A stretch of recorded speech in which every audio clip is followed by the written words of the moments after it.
Então, eu coloquei aqui uma coisa que vocês devem já ter visto com a neuroeducação, que é assim, a gente faz um trabalho e num curto espaço de tempo a gente alcança um resultado, mas não só naquela situação. Porque quando a pessoa tem dificuldade em se focar, por exemplo, na sala de aula, ela tem dificuldade em se focar em qualquer situação da vida.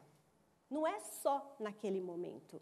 A dificuldade dela é extensiva, porque como ela não criou essa estrutura de ser uma pessoa centrada, de ser uma pessoa focada, de se disciplinar, porque, gente, é disciplina. Você gostaria imensamente de estar lá fora, passeando e tal, mas você se disciplinou e você falou, não, eu quero assistir aquela palestra, eu quero ouvir o que vai ser falado, ou eu quero ler esse livro, ou eu quero ouvir essa música. Então, você senta ali e fala, é isso que eu vou fazer. Então, tem uma estrutura aí em você que foi construída, a gente não sabe a que duras penas, mas foi construída e que te proporciona hoje essa habilidade de permanecer aí sentada, quietinho, se esforçando às vezes, mas sentado. E a maioria dos jovens hoje em dia, eles não têm essa estrutura. Mas isso não quer dizer que nós, enquanto neuroeducadores, não possamos fazer com que essa estrutura apareça. E a partir do momento que essa estrutura se desenvolve, que ela vem à tona no indivíduo, porque ela existe em alguma coisa, porque ninguém é tão dispersivo em tudo. Sempre vai ter alguma coisa que o indivíduo vai gostar de fazer. Isso é ponto passivo em tudo que a gente faz na vida. Sempre tem uma possibilidade. E quando a gente descobre essa possibilidade, no caso da neuroeducação, e a gente puxa ela para cima, é como se fosse assim, você pesca aquela possibilidade. Ela encaixa ali naquele momento, ela serve para aquela situação. E aí ela começa, né, como a gente trabalha com mapa holográfico mental, ela trabalha em todas as situações que envolvam aquele tipo de estrutura.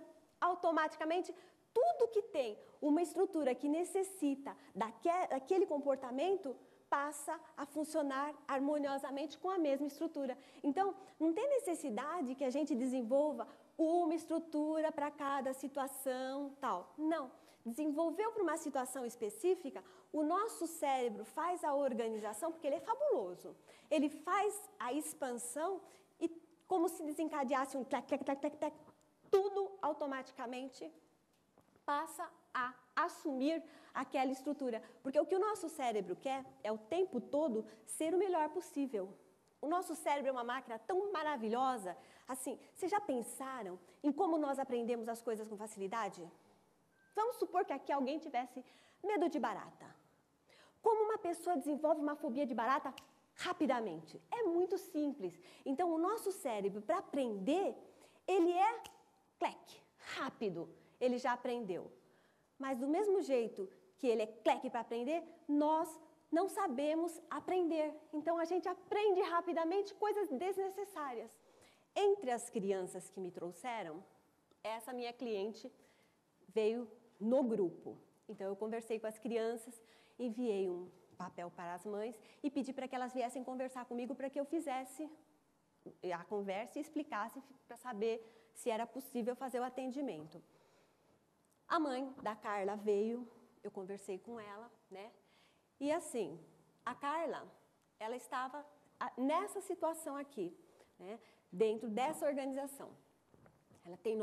Na época ela tinha 9 anos, ela tinha um grande progresso no amadurecimento social e emocional, então ela estava assim, dentro daqueles parâmetros Piaget, Yves Delatelle, ela estava ali certinha, redondinha. Ela não tem nenhum comprometimento físico, nem mental. O único problema que ela tinha era que ela era extremamente agitada, né? Então, ela estava entrando na pré-adolescência e conversando com a mãe, como ela estava nesse momento de reprodução dos modelos disponíveis, a gente notava assim, que ela tinha poucos modelos disponíveis. Na anamnese, eu percebi com a mãe que ela era uma criança que ela cresceu sozinha e ela se desenvolveu muito sozinha. Então, ela tinha pouquíssimas estruturas organizacionais, né? Então, aqui eu fiz uma descrição para vocês terem uma ideia de como ela era, né? Ela estava nessa escola desde a primeira série. Vocês verem que ela não tinha dificuldades grandes, né? A professora que me encaminhou da quarta série disse que ela é muito agitada, que ela se movimenta demais, que não sei o quê, que ela tinha grande dificuldade de leitura. E a menina colocou para mim assim, como as letras, segundo a professora. A professora disse para ela que ela comia as letras. Então, quando eu conversei com ela, ela disse para mim, eu como as letras. Eu não leio porque eu como as letras, né? Então, ela não tinha compreensão de texto e ela era extremamente agressiva. Ela tinha uma mão muito pesada.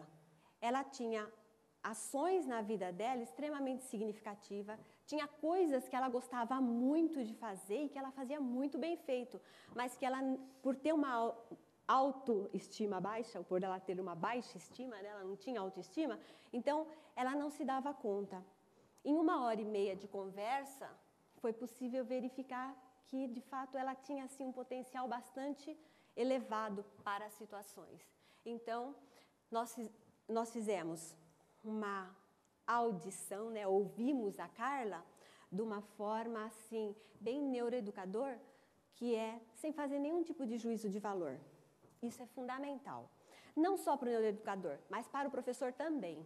Porque muitas vezes a criança que nos trazem, ela vem com toda uma questão de juízo de valores que o professor está fazendo, da situação dela, por conhecer família, ou seja lá pelo que for, né? Então, ela vem com toda essa carga, e a carga que o professor empurra para ela também, né? Então, ela chega até nós com essa baixa estima tão intensa em virtude disso. Aí eu fiz esse trabalho com a Carla, eu fiz uma sessão. Foi bem interessante, porque no primeiro momento ela fez uma atividade que acho que vocês devem conhecer. A gente fez uma atividade dela fazer um rememoramento, dela pensar em como ela se sentia, dela localizar e tal. E aí ela gostou muito. Ela achou aquilo assim muito divertido, né? Uma das preocupações minha era exatamente isso, no atendimento com criança, como proceder, né? Porque o adulto, você fala, senta, pensa tal coisa, tal, e ele se propõe, mas a criança... E ela foi, assim, extremamente fácil, extremamente dócil. Aí a gente fez essa organização e nós fizemos uma modelagem de algumas estruturas. Nós começamos por algumas estruturas para poder desenvolver o trabalho dela, né? E eu coloco aqui a questão do instrumento. Como eu conversei com ela e percebi que ela tinha pontos em que ela era extremamente rica em potencial, então eu escolhi a modelagem. Aí eu coloco para vocês assim, né, que a neuroeducação, que é algumas vezes descrita como um conjunto de procedimentos sistematizados, né, ela vai permitir esse estudo do processamento da mente, né? E a ideia nossa é fazer com que a pessoa perceba o prazer de determinadas situações, e foi isso que a gente fez com a Carla. Aí ela teve um atendimento, depois ela teve um segundo, onde ela já veio assim, empolgadíssima, desejando fazer novamente aquela brincadeira de sentar, de relaxar. Aí ela já estava bem mais calma, bem mais relaxada. Depois do meu segundo atendimento, eu percebi uma coisa interessante, é que ela não tinha noção de... eu não sou especialista em motricidade e tal, mas ela não tinha noção da força que ela possuía nas mãos. Isso não tinha sido desenvolvido nela, a habilidade de saber o toque mais sutil, o toque mais pesado. Então, ela tinha aquela forma de se relacionar com os colegas exatamente por isso, porque a mão dela era pesada, porque ela não tinha a estrutura, uma habilidade, isso não tinha sido criado nela, de percepção do mais suave. Por não ter isso, aí o que eu fiz? Eu conversei com a professora de educação física e pedi se ela podia desenvolver algum tipo de jogos, algum tipo de habilidade para me ajudar nessa organização de estrutura, porque ela tinha dificuldade, inclusive, de encontrar situações de maior leveza, de maior delicadeza, né? Aí a professora foi extremamente gentil e realizou algumas atividades, inclusive com bola, tal, para poder ajudar ela a perceber essas questões de densidade do toque. E isso me ajudou para que no terceiro atendimento nosso, a gente conseguisse organizar essa estrutura do relacionamento dela com terceiros. E foi assim, a coisa mais gratificante que teve foi quando acabou o nosso terceiro atendimento, ela saiu pela porta e aí ela voltou, olhou para mim e disse assim, vou dar uma chance para aqueles meus colegas e para aquela Pro também. E aí ela saiu, aquilo para mim foi tão prazeroso, porque assim, ela percebeu que ela estava plenamente integrada, que o pessoal se dava bem com ela, porque cada vez que ela retornava, né, nas 2 vezes que ela retornou, eu perguntei para ela, e aí, como foi? E como está sendo o seu relacionamento, tal? Consegue ler?